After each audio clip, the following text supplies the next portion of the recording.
Hey everybody, Lady Cheryl here.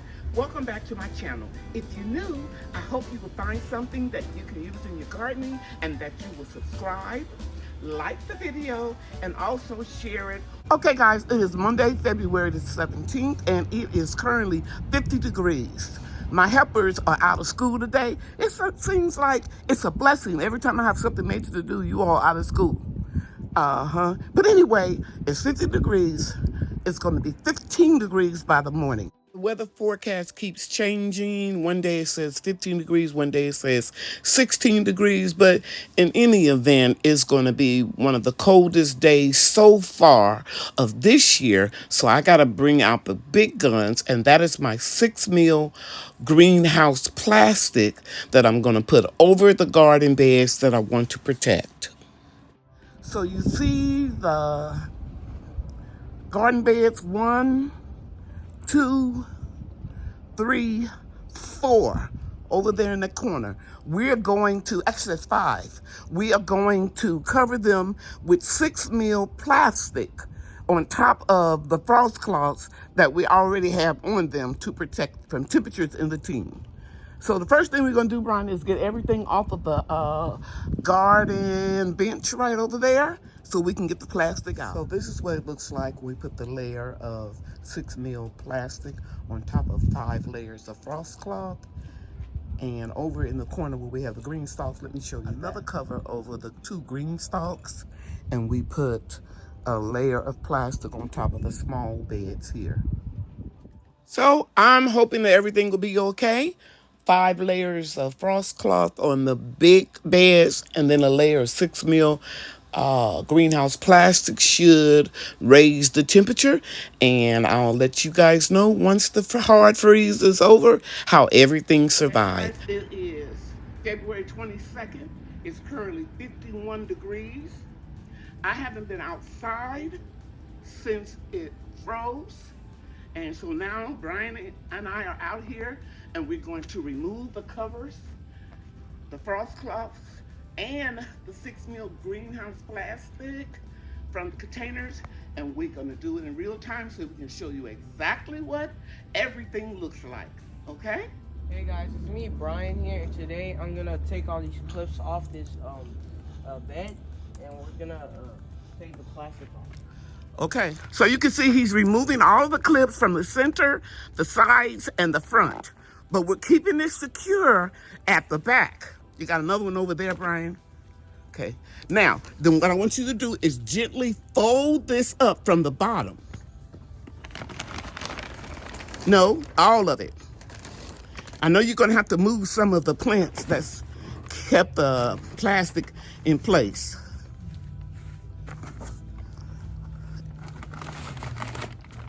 And Brian will get paid $10 for doing this. Okay, Brian, stop for a second. See that water? Let's get that water out here. Let it drain out. Yeah. And this stuff is waterproof. Of course, you know the plastic is.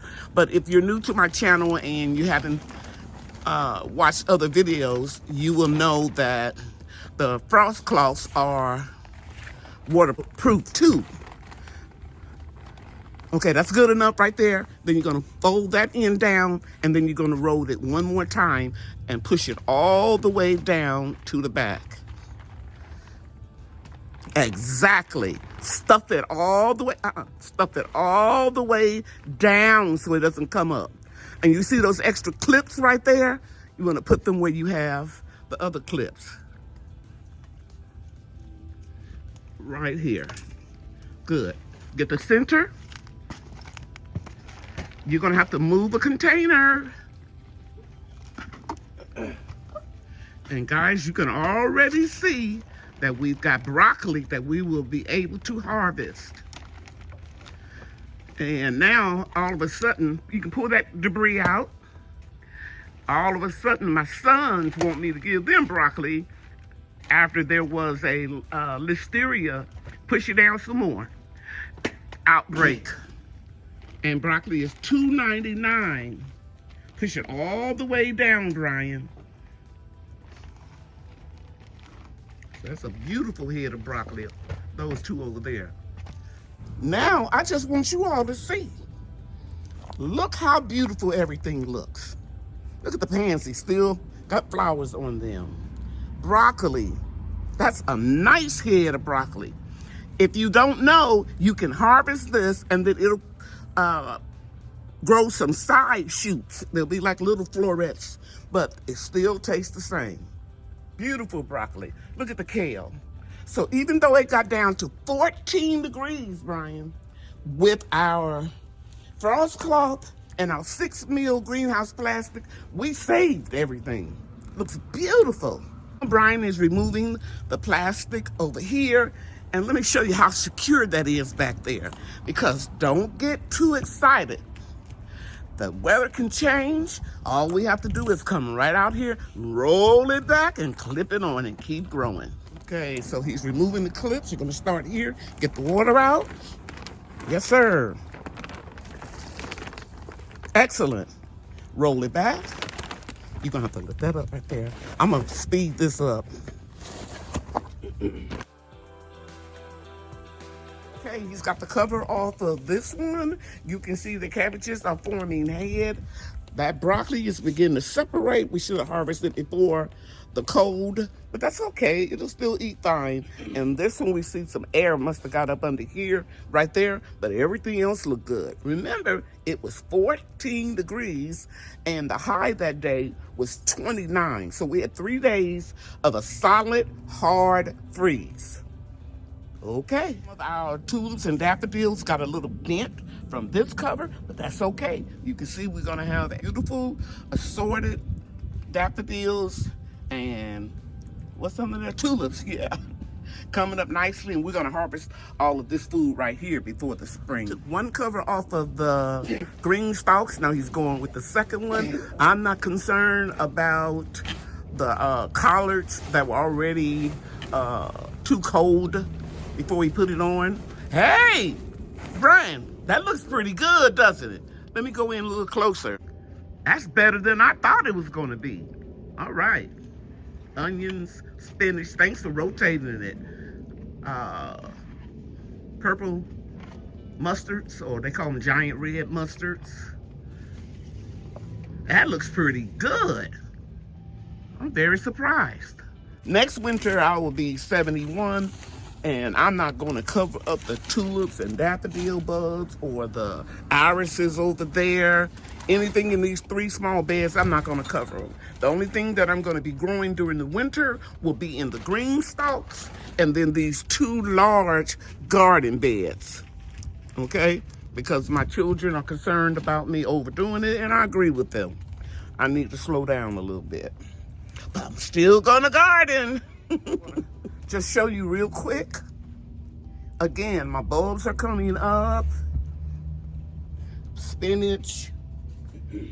Yeah, it's looking good. So next year, I'll just put a big bale of hay on top of these beds and let them just rest. Okay, so Brian had one of my gloves on, and he's showing you guys that those gloves are going to protect us from getting stuck by the thorns when we come out and prune the roses in a couple of days. And I like these gloves so much that I got a pair for my daughter, because she has a lot of roses in the front yard, and they were half price. And I don't make any money off of anything that I share with you guys. I just share it with you so that, you know, it can help you too. Okay, now I'm gonna show you what I'm growing inside this winter for spring, because I want to get a head start, but I'm not going to bring the seedlings that I started inside out too soon so that, you know, we get hit with another freeze. Now, the National Weather Forecast says that we're going to have pretty good temperatures, and I'll pop in some pictures of that forecast. And then I went to the Farmer's Almanac, as I usually trust that source, almanac.com, and it says that we're not going to have any freezing temperatures, I believe, after the 20th of March. So that's when all of these seedlings will go outside.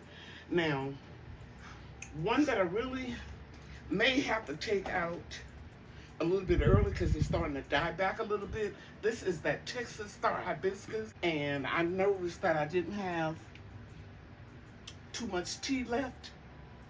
because you know I dehydrate it because it's so good to lower your blood pressure. It's just healthy. Some people believe that it aids in you losing weight, but I've got a nice amount of it growing.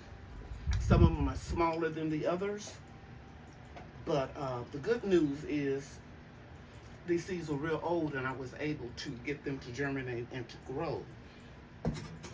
Now, also I want to share with you that I've got a lot of zinnias. They're assorted because they're heirloom. And look at this one right here, Brian. If you come close, it might be the one over here. These two. You see that?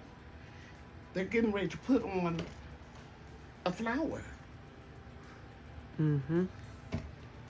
So I'm excited about that.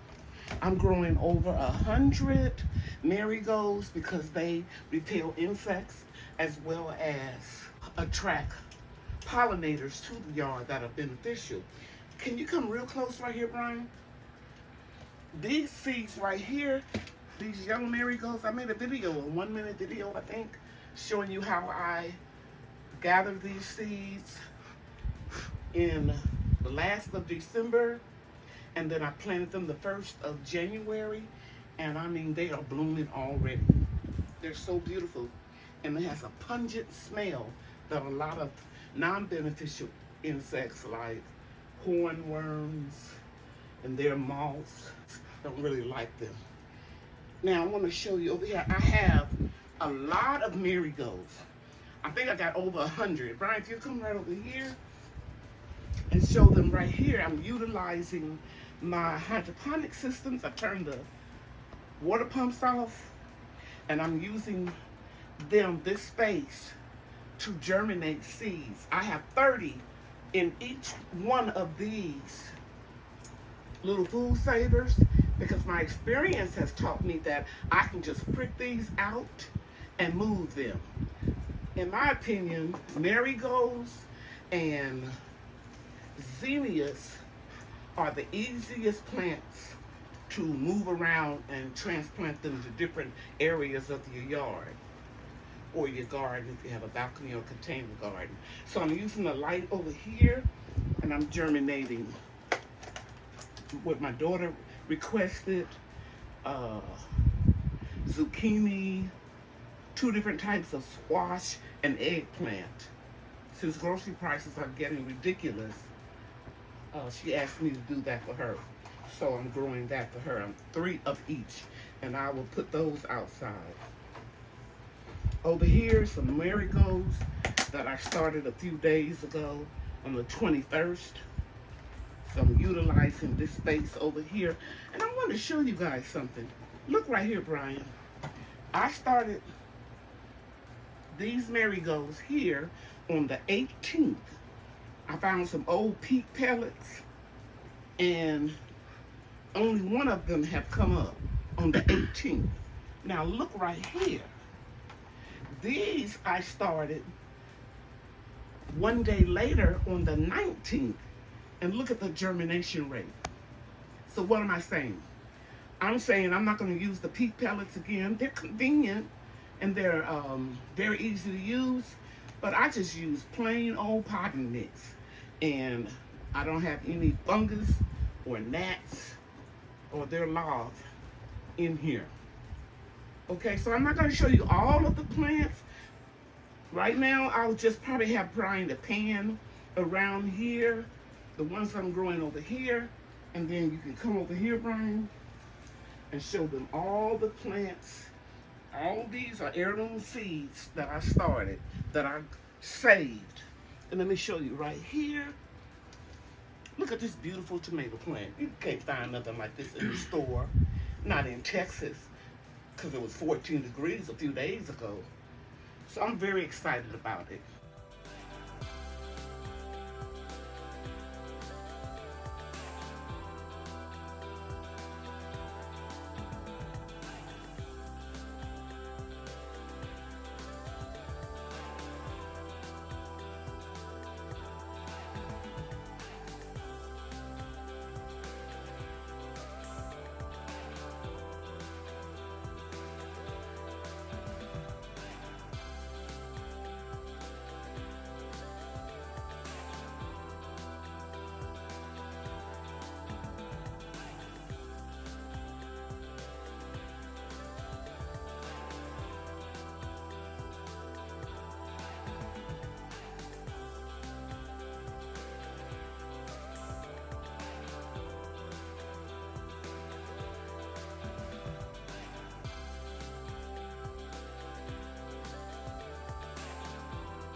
that I encouraged you or motivated you in some way to grow food all year long. Thanks for watching, everybody. You know that I love you, and God loves you too.